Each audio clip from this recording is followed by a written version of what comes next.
Olá, sejam bem-vindos ao podcast Futuro das Cidades. Eu sou Adriana Hansen e aqui conectamos pessoas para trazer conteúdos relevantes para a construção de cidades mais inteligentes, sustentáveis, resilientes e democráticas. Venha fazer parte dessa jornada.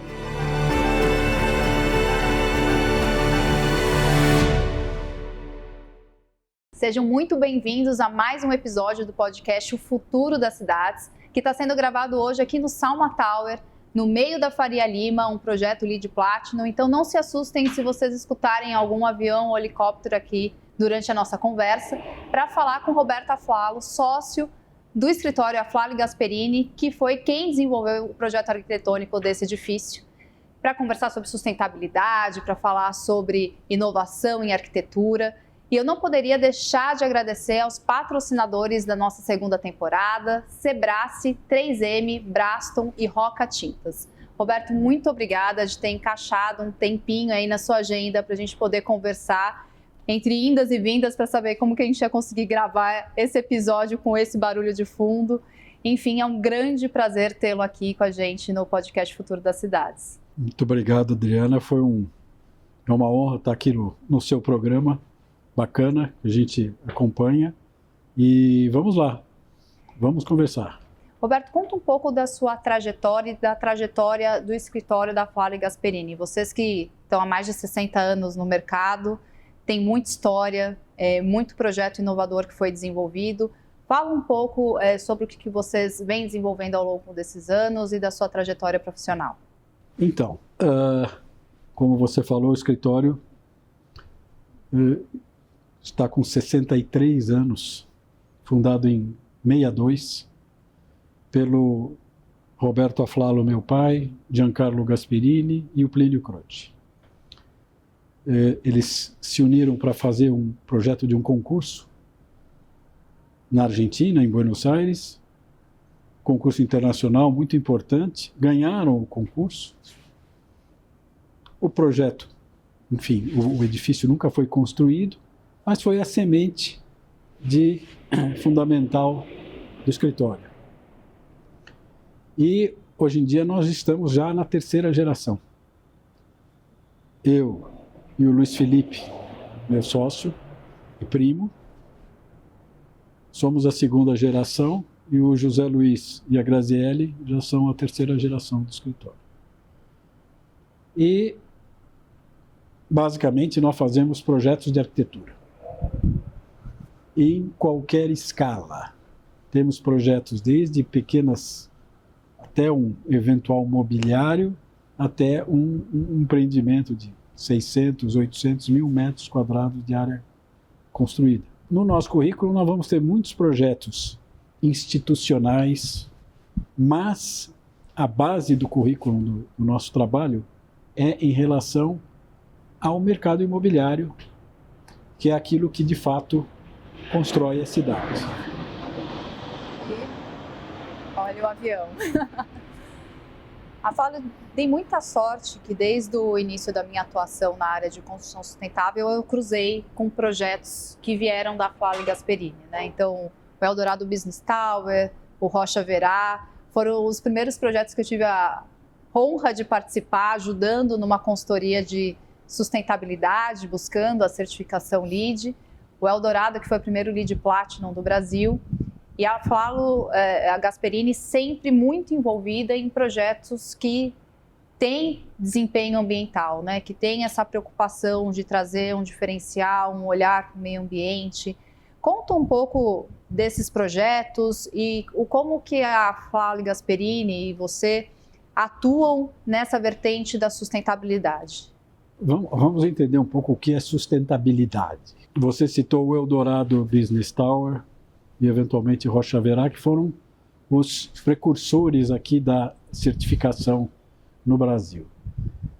Esses projetos, eles já tinham sido concebidos, já estavam em desenvolvimento e eventualmente até em construção quando aportou aqui Green Building, LEED e, enfim, essas certificações e outras. E o que nós fizemos foi fazer alguns pequenos ajustes no projeto, nestes projetos, para que eles fossem certificados. Por que pequenos ajustes? Porque, na prática, um projeto de arquitetura que considere os fundamentos importantes de implantação, circulação, materiais, durabilidade, consumo energético, por exemplo, edifícios comerciais, corporativos, eles têm uma preocupação muito maior com o consumo energético. Já edifícios residenciais, a preocupação muito maior é com o conforto.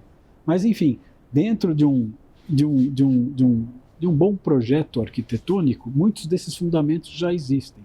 E, portanto, na época, foi relativamente fácil certificar estes prédios. E, no caso do Eldorado, houve até uma viagem ao Japão para conhecer os sistemas de ar-condicionado da Daikin, que elevariam a pontuação para chegar no Platinum, você sabe disso. E tinha outra peculiaridade. Os rolôs de fechamento das janelas de proteção solar interna eram controlados por um sensor no topo do edifício, que quando aquela fachada recebesse a insolação, eles desceriam automaticamente na fachada inteira, em todos os andares. E os usuários não teriam controle sobre isso. Isso foi uma questão muito polêmica na época, porque as pessoas não queriam fechar, ou o sistema fechava e não estava batendo sol, e aí eles punham elementos para segurar o shade e estragavam a coisa. Mas, enfim, então isso foi um processo de amadurecimento e de entender estas questões importantes dentro de um edifício. Eu lembro que na época também teve muita discussão sobre o vidro, né? Porque é um prédio com a fachada toda envidraçada, né? Ainda que tenha um peitoril interno. Mas também foi um vidro que veio na época de fora, com alta performance, de desempenho energético, né? Então, aí nós temos dois vidros, nesse caso específico desse projeto. Existia o elemento Vision, né? Que é aquele transparente, e o elemento que fazia o revestimento dos elementos opacos. Esse elemento opaco era um vidro serigrafado, branco. E por que a escolha do vidro como revestimento? Porque a manutenção dele é muito simples. Você vai fazer um prédio branco na marginal do Rio Pinheiros, que é um lugar que é provavelmente a segunda via mais carregada da América Latina em termos de fluxo de automóveis. Ou seja, a questão de poluição na fachada é muito forte. E nós queríamos fazer um prédio branco. E a opção do vidro foi exatamente por ele ser repelente à poluição e ter um fácil sistema de limpeza. O que é um grande ponto de sustentabilidade também, né? Porque pensando... Custo de manutenção, longevidade, durabilidade e a ideia da imagem do prédio se preserva. Muitos materiais que você tem que trocar ao longo de um tempo, na prática ele fica 60% do tempo bacana, em ordem, mas depois ele passa uns 40% de se deteriorando até que você troque e torne ele, ou faça uma limpeza, ou alguma coisa assim. Então, essas escolhas, elas são muito importantes quando a gente está pensando no conjunto. E a questão da sustentabilidade também ela envolve você olhar para outras áreas que não só aquela específica do projeto que você está trabalhando. Então, da onde vêm os insumos, como é que é o controle de obra, e provavelmente você deve ter essa lista extensa, bem definida, mas é uma coisa que fugiu ao âmbito específico do projeto, mas ele se torna muito mais amplo e aí ele vira uma consciência. Não é mais um conhecimento, é uma consciência. Quer dizer, na hora que você se preocupa com essa questão, ela rodeia todo o processo. E você acredita, Roberto, que ao longo desses anos as certificações foram evoluindo, né? Então, o Eldorado, na época, a gente falava que era o LEED na versão 2, hoje a gente está indo para o LEED V5, né? Que saiu, ainda não tem nenhum projeto certificado no Brasil, ainda está piloto, vai ser obrigatório muito em breve, mas as certificações elas foram evoluindo, ampliando o olhar, ampliando os critérios. Você acredita que esse movimento das certificações trouxeram algum olhar ou fortaleceram algum tipo de atuação ou de percepção na hora de fazer o desenho arquitetônico? Sem dúvida. Como todo processo evolutivo, ele vai entendendo onde é que estão os pontos fracos, onde é que estão os pontos fortes, e ele vai evoluindo nesses quesitos.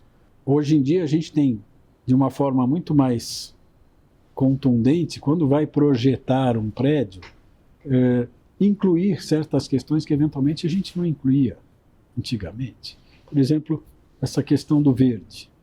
Essa questão é um fator que já não é um aspecto técnico, é um aspecto que lida com um outro nível de preocupação, que é um aspecto psicológico.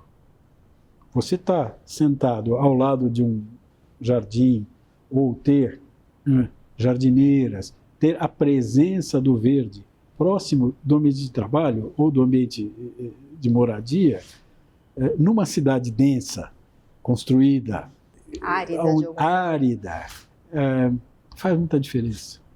E é uma questão psicológica. Ou seja, então, alguns outros aspectos que não só os técnicos vêm sendo, implantados ou nós vamos tendo essa preocupação cada vez mais em tornar esses ambientes não só de um bom desempenho, mas mais confortáveis, mais agradáveis, mais amigáveis. E essa sua liderança, porque o escritório ele se posicionou na vanguarda com relação ao tema da sustentabilidade, quando a gente traz o olhar das certificações e desses projetos que foram percursores no mercado. E isso te trouxe numa proximidade muito grande, inclusive na participação de grupos de discussão, do próprio conselho do Green Building Council Brasil. Como é que você vê essa evolução do mercado e o que você percebe, o quanto isso hoje é compreendido como estratégico dentro da visão da FLAU? Então, são as duas coisas. Uma é essa questão de que sempre houve uma preocupação nossa no desenvolver dos projetos, dos fundamentos, e eu acho que isso é uma tradição do escritório. A ideia do prédio está bem resolvido, a conversa dele com a cidade, a linguagem, tudo isso faz parte já do nosso processo de trabalho, que nós aprendemos lá com os velhos, que nós desenvolvemos, que a nossa... já estamos dando continuidade e assim por diante. E segundo, que nós estávamos no lugar certo na hora certa. Ou seja, nós estávamos desenvolvendo alguns projetos grandes e significativos no começo da década de 2000, e esses projetos foram os precursores das grandes certificações. E isso foi um desenrolar, que além do Eldorado, na época nós, na sequência, desenvolvemos Rocha Verá, W Torre, Multiplan e o Parque da Cidade. Ali são milhares de metros que todos eles buscaram a certificação.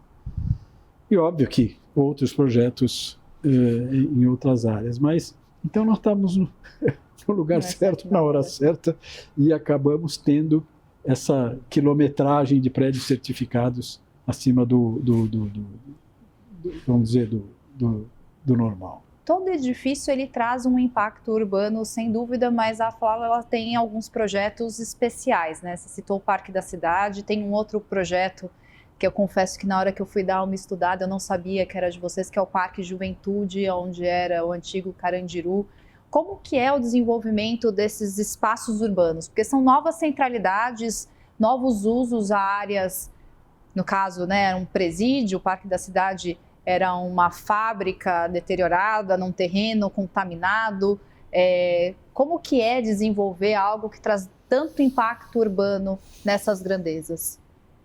O objetivo, eu acho que de todo arquiteto, é fazer um projeto que se comunique com o restante do entorno. Não é fazer um elemento encapsulado, mas é fazer um projeto que se comunique com o entorno. E, felizmente, a legislação urbanística, já de algum tempo, desde 2014, com as mudanças significativas, entendeu isso. E, em vez de limitar esta comunicação do pavimento térreo, passou a incentivar esta comunicação. Então, nós a vida inteira buscamos, em várias escalas. A Vila Olímpia temos vários projetos onde a gente abre o térreo e liga a calçada. Você não sabe se o espaço é público, semipúblico, ele penetra no edifício. Não existe aquela barreira ou aquela paranoia da segurança. Quer dizer, isso é feito pela própria abertura dos espaços. E o que nós estamos falando nesses projetos que você citou é uma questão de escala. O Parque da Cidade tem um terreno de 80 mil metros, vezes 4, chegamos no coeficiente, mais algumas coisas, mais toda a parte de subsolo. Isso aí é toda uma outra paranoia da época da legislação anterior, que exigia um número absurdo de vagas por metro quadrado de escritórios. Ou seja, todos estes projetos desta época, eles têm a mesma área construída para baixo da terra do que eles têm para cima da terra. Ou seja, toda a área de escritórios dobra em termos de construção embaixo para os estacionamentos de veículos. Hoje em dia, esses estacionamentos estão 50%, 60% vazios e, enfim, ainda se estuda o que fazer. Mas, voltando ao tema do Parque da Cidade, é um projeto de uma escala muito grande. Então, a ideia foi criar um ambiente, este térreo, permeável, agradável, com equipamentos, com restaurantes, para que ele fosse uma parte da cidade, uma parte viva da cidade. Esse é o conceito. E como ele tem uma extensão relativamente grande, foi possível trabalhar um paisagismo também interessante, aliando a parte de vegetação com equipamentos de paisagismo, com bancos, com espelhos d'água, etc., e tudo isso ali com restaurantes, com quiosques, que agora é uma questão de gestão. Mas esses projetos, eles precisam de uma certa inércia. Quando o projeto é muito grande, e se ele tem lá 7 prédios e 2 estão ocupados, aquilo não acontece. Ou acontece muito timidamente. Ele só vai acontecer de fato a hora que você tiver 60%, 70% de ocupação. E que, no caso, é o que está acontecendo hoje. Hoje, a ocupação é muito grande e já tem esta inércia para fazer esse movimento. Já o outro parque que você citou é o Parque da Juventude. Que é outra coisa, né? É outro mundo. Esse foi um concurso promovido pelo IAB e pela Secretaria da Administração Penitenciária, e nós ganhamos. Isso foi no final dos 90, começo de 2000. Aí houve uma inércia relativamente grande para que a coisa fosse retomada. E qual era o conceito? Era mudar o uso da penitenciária do Estado e da casa de detenção, pegar uma região, um terreno enorme e transformar aquilo num parque. O conceito da casa de detenção era um conceito antigo, e eles tinham um projeto grande, um programa grande de transferência dos detentos para presídios distribuídos no interior, em presídios mais modernos, administrados por, enfim, por outros sistemas. Nós ganhamos o concurso e ele foi implantado em 3 etapas. Parte do terreno original não foi disponibilizado, original do concurso não foi disponibilizado para o projeto que foi executado lá. Ou seja, o que pertence à penitenciária do Estado permaneceu como penitenciária. Mas o que era a casa de detenção e parte da penitenciária feminina entrou no concurso.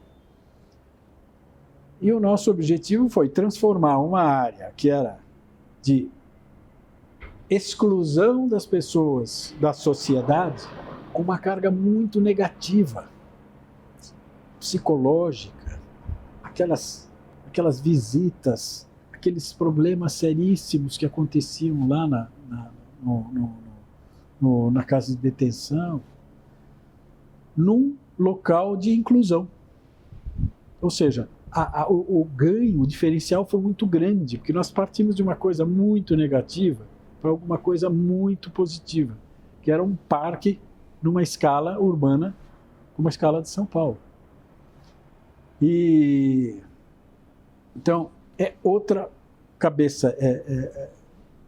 O projeto institucional é muito diferente de um projeto do setor imobiliário, que tem vários recortes muito específicos de viabilidade e tudo.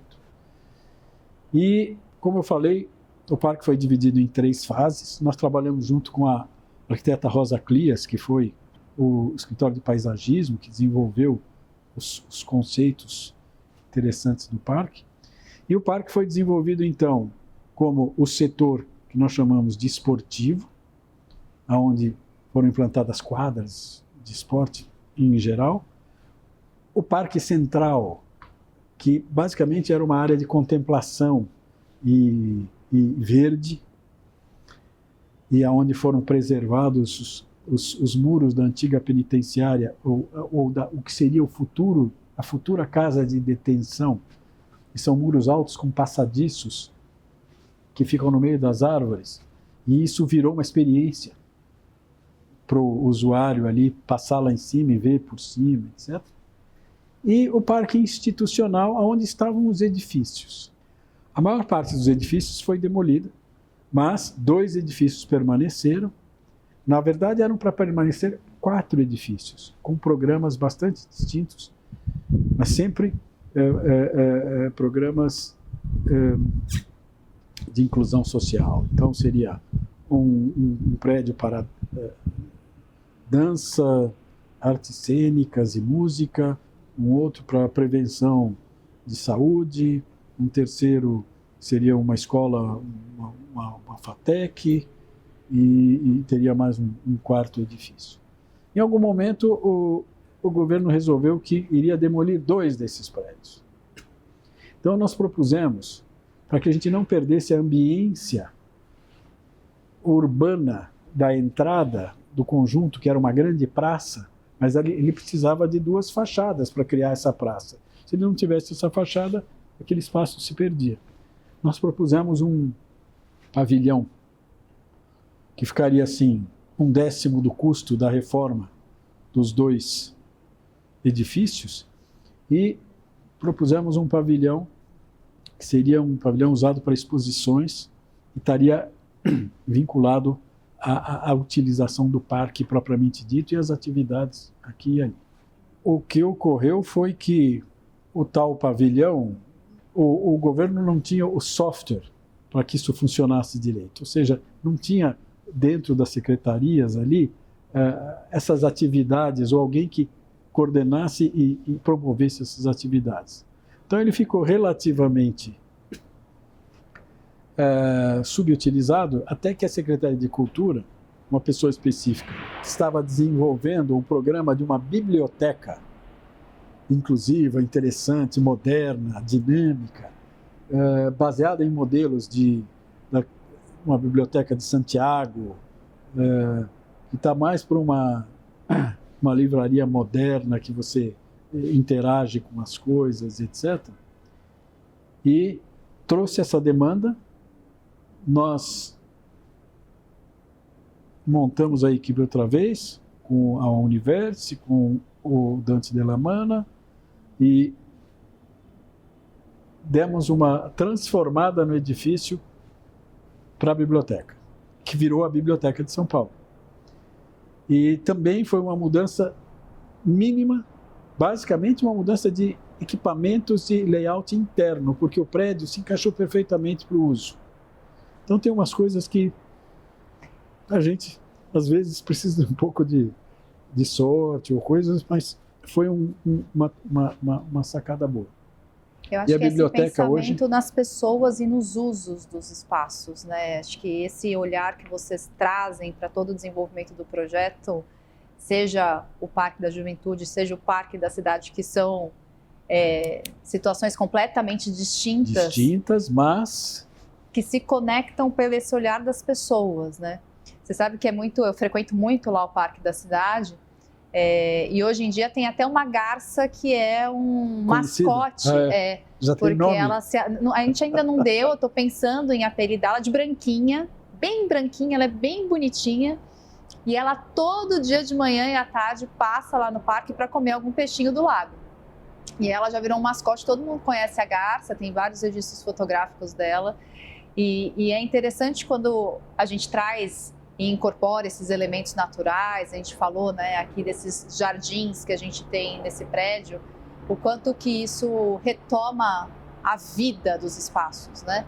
E o Parque da Juventude, ele traz essa vida para um ambiente que, na realidade, talvez estivesse prosperando o contrário, né? Estivesse tinha outro tipo de situação muito mais grave de sociedade, né, para aquela região de entorno toda. Então, realmente é um trabalho que ele vai quebrando barreiras e ele vai transformando os espaços, né? E os dois têm uma permeabilidade enorme na cidade, ligam avenidas, etc., e acabam gerando essa atividade no térreo.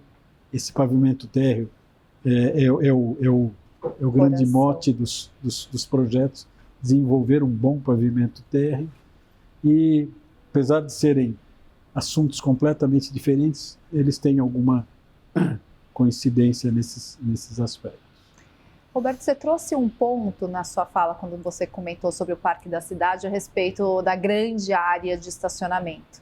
Eu acho que essa é uma das grandes mudanças de comportamento que a gente tem hoje em dia, né? Eu lembro que quando eu iniciei a prestar consultorias para prédios aqui na Faria Lima, a sugestão de instalação de bicicletários sempre era vista como quase uma piada, porque falava, poxa, na época já era uma avenida de pessoas engravatadas, quem vai frequentar esses prédios andando de bicicleta, né? E isso, eu era uma delas também, né? E defendia veementemente. Hoje a gente vê esses prédios triplicando os espaços para essas mobilidades alternativas, trazendo outros tipos de serviço para essa população que hoje não vai mais de carro. Qual que é a sua visão sobre a necessidade da gente pensar esse tema na mobilidade hoje nessas novas edificações?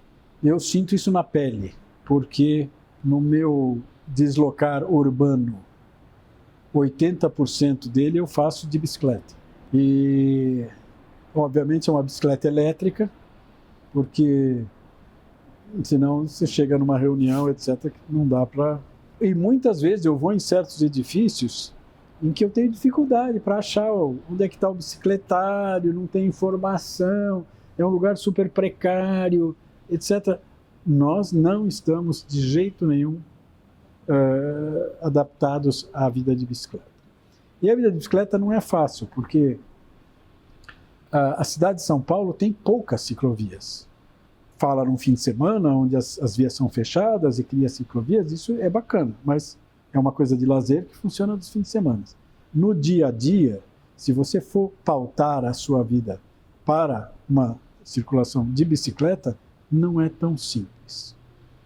Essas regiões aqui, ao longo dos rios, onde você tem uma situação mais plana e avenidas largas que se constroem essas ciclovias, ainda é a mais viável. Esse grande eixo aqui da Faria Lima com Pedroso e se estende até lá, Ceasa, etc. Esse é um grande eixo de circulação, mas ela é um grande eixo. A hora que você sai disso aqui, você tem que conviver com os automóveis. Sim. É uma vida mais complexa do ciclista. Então eu acho que nós temos um longo caminho, nós precisaríamos demais batalhar, construir uma condição mais favorável para as bicicletas. Porque é uma alternativa significativa. Eu faço o meu trajeto em 11 minutos, chova ou faça sol, eu ida e volta, tanto faz. E aí eu pego o carro e levo 40 minutos, dependendo do dia. Paro na minha rua. Ontem fiquei parado na rua durante 15, 20 minutos, parado para entrar na rua, porque parou a Juscelino, não entrava aqui. Enfim. Então eu acho que pensar em transportes, em sistemas de transportes alternativos é fundamental. O grande problema das cidades hoje é a mobilidade. E a mobilidade é que define certas questões de valor na cidade. Por exemplo, localizações próximas das áreas de interesse ou de interesse da pessoa, ou o trabalho próximo da moradia, do lazer, da escola, tudo isso define as questões de desejo, necessidade dentro da cidade. E como é que não dá para todo mundo estar num lugar ao mesmo tempo? Se a gente tiver um sistema de mobilidade mais adequado e mais equilibrado, você não precisa estar tão concentrado no mesmo local, e aí com esses valores absurdos pipocando aí, você distribui esse bem de uma forma mais ampla.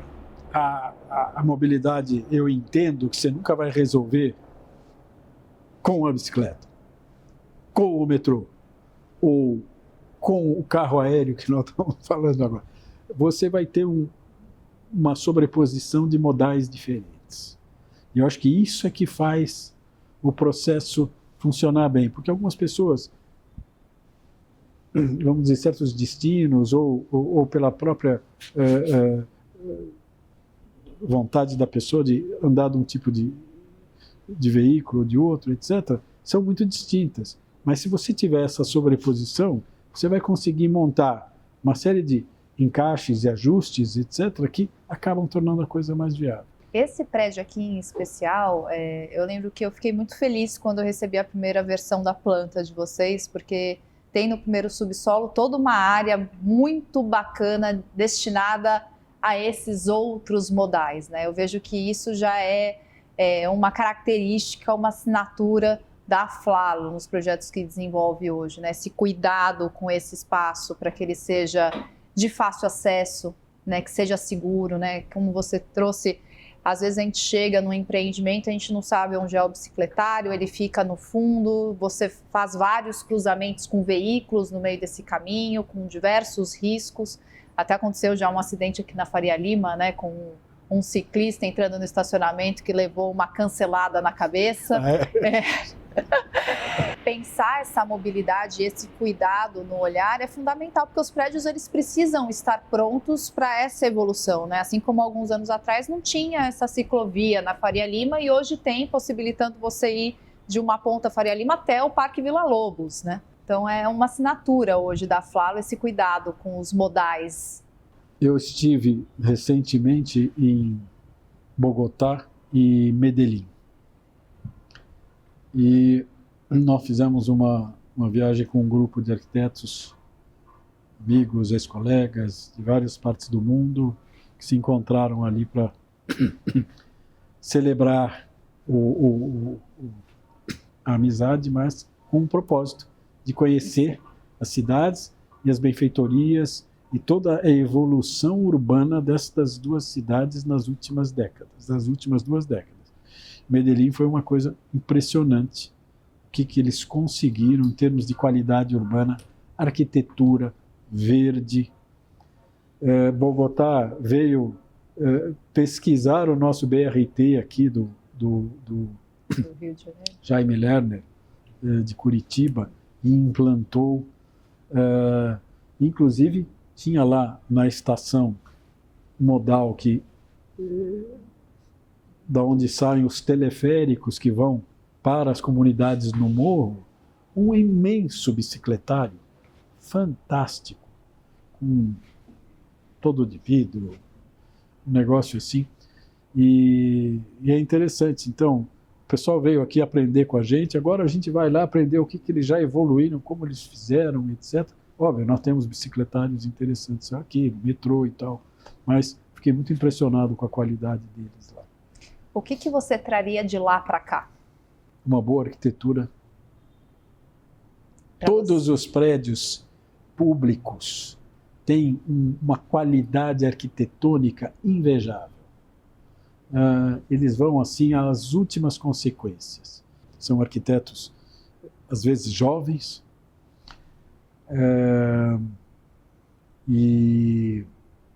mas, de uma maneira geral, o padrão arquitetônico é muito homogêneo e sempre com um cuidado muito grande. Medellín tem uma quantidade de verde, principalmente nas áreas mais de um padrão médio e padrão médio alto, que eu fiquei impressionado. Nós passamos numa certa área, num bairro residencial, e descia um córrego. Esse córrego tinha uma espécie de uma mata atlântica subindo, passando por baixo aqui de um pequeno viaduto e descendo no meio dos prédios ali. Ou seja, a preocupação com o verde e o cuidado também é muito significativa. A qualidade dos parques públicos, dos equipamentos, dos bancos, mobiliário, áreas de proteção de sombra, vegetação, qualidades de vegetação, tudo isso foram coisas feitas nesses últimos 20 anos. Quer dizer, foi uma revolução muito grande nesse sentido. Mas o que a gente percebe é que a população comprou a ideia. E a manutenção, a preservação, a limpeza, tudo isso é muito significativo. Ou seja, é um processo que eu acho que houve uma maturação, porque eles passaram tanto tempo sofrendo com as questões da droga, do tráfico, etc. E quando houve essa brecha, obviamente que capitaneados por alguns profissionais políticos que conseguiram fazer essa mudança, a população encampou. E é muito bacana ver isso, tanto nas áreas de maior padrão, quanto nas áreas onde seguem os transportes de comunidade, etc. É de uma coisa assim, muito bacana. Inspiradora. Roberto, o que define hoje para você essa boa arquitetura que você trouxe, que te despertou lá? Você fala assim, precisamos resgatar esta arquitetura aqui no Brasil. Qual que é esse tempero que a gente precisa olhar na arquitetura brasileira hoje em dia? É ir a fundo em tudo aquilo que faz sentido, que é importante dentro de um objeto, de um prédio, de um projeto arquitetônico. Muitas vezes a gente vai até um certo ponto e para nos 30 minutos do segundo tempo. Bom, mas essa segunda pele vai ficar muito cara, vamos colocar um vidro, não sei o que, a gente põe um rolô por dentro e resolve o problema de insolação. Se a gente tiver sistemas passivos, não necessariamente ativos, que já resolvem um problema, que garantem um bom equilíbrio de insolação e iluminação, proteção e, ao mesmo tempo, iluminação, tudo isso, a gente vê que em alguns desses países, eles vão até o fim. Eles vão até o fim do jogo. Eles não param antes. Talvez eles percebam o ciclo de vida dessa edificação, né? Como que essa operação vai se comportar e fala, não, é importante resgatar isso na fase de projeto, na fase de construção, porque o benefício dessa implantação ela vai ser duradoura, né? Então, nós tivemos alguns processos ao longo destas décadas todas de upgrades, de melhoras em grandes degraus. Antes da década de 80, os edifícios, principalmente os edifícios escritórios, eram feitos por mercado imobiliário que fazia até um certo limite, ia passar o prédio para frente e ele não se preocupava com o que ia acontecer.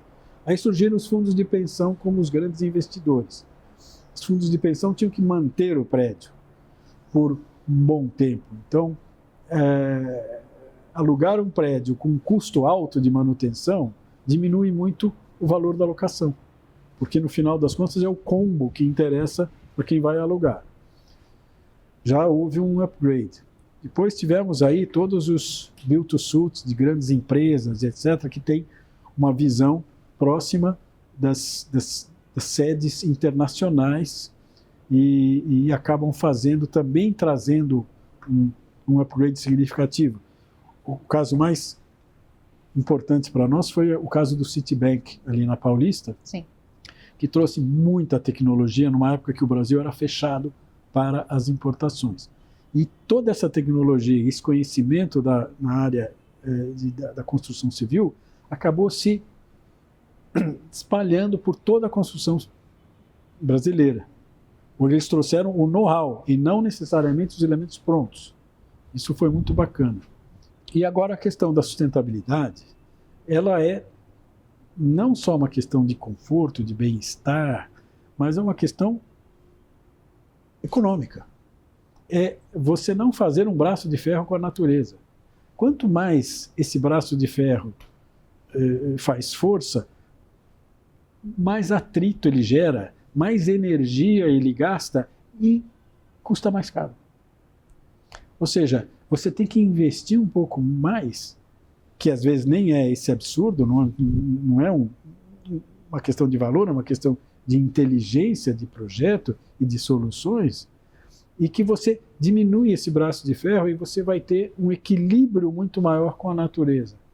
E isso, hoje, as pessoas entendem, os CEOs entendem que é uma coisa importante e que deveria ser valorizada. Gerar valor acima de tudo, né, em todas as pontas. Roberto, poderia ficar aqui mais muito tempo conversando contigo. Vamos ficar mais um pouco. Mas eu queria te fazer a última pergunta que é uma marca do nosso podcast, que é para você, o que é o futuro das cidades? Sempre que me falam de futuro, eu falo, olha, o futuro que eu conheço é fazer o melhor possível hoje. Porque a gente pode tentar antecipar uma série de questões, mas a gente toma tanta rasteira, por exemplo, de tecnologia, de desenvolvimento tecnológico, de sei lá de onde veio o tiro. Então, coisas que eram fundamentais, por exemplo, estacionamento. Tem que ter muito estacionamento, senão não tem onde parar nas ruas. Acabou. Quer dizer, de uma hora para outra você tem aplicativo, você tem outras formas de transporte, etc. As pessoas mudaram a cabeça, as pessoas não tiram mais carta, às vezes não querem ter carro, ou seja, a relação com o automóvel mudou completamente. Eu acho que as cidades, elas têm que estar dentro deste processo de crescimento cada vez mais humanas. E aí, essa diretriz de fazer cidades para pedestre, fazer cidades mistas, onde você tenha um pouco de tudo em todo lugar, ao mesmo tempo que você não tenha conflitos desses usos, por exemplo, barulho junto com residencial. Então, essa administração sempre vai ter que existir. Esses conflitos sempre vão ter que existir, mas administrar isso de uma forma mais harmônica, mais sensível e buscando cada vez menos esse braço de ferro com a natureza, trazendo mais natureza nas áreas construídas. Roberto, muito obrigada por toda a sua trajetória, por todo o impacto que você tem gerado na arquitetura, por todos os trabalhos que hoje são referência para uma série de pessoas que estão iniciando nas suas carreiras, que trazem a sustentabilidade, que trazem essas inovações. Certamente são marcos importantes para a arquitetura brasileira e servem como referências aqui e lá fora. Eu agradeço demais a sua participação aqui no nosso podcast. Eu também te agradeço, foi um prazer estar aqui e vamos à luta. Vamos à luta. E para você que está assistindo a gente aí em casa, não deixe de curtir a gente no Instagram, no YouTube, no Spotify, no TikTok. Assista, curta, comenta todos os nossos episódios para fazer com que esse projeto continue crescendo. E para você, qual é o futuro das cidades? Ruas vivas, água limpa a se espalhar, no encontro entre o passado e o que ainda está por chegar. A segunda temporada do podcast Futuro das Cidades foi pensada para trazer reflexões e soluções importantes rumo à construção de um futuro com cidades mais sustentáveis, resilientes, saudáveis e democráticas. Gostaria de agradecer aos patrocinadores que apoiaram a segunda temporada: Sebrae, 3M, Braston e Roca Tintas. Muito obrigada! E você, não deixe de seguir e compartilhar o nosso conteúdo no Instagram, TikTok, YouTube e Spotify. E pra você, qual é o futuro da cidade?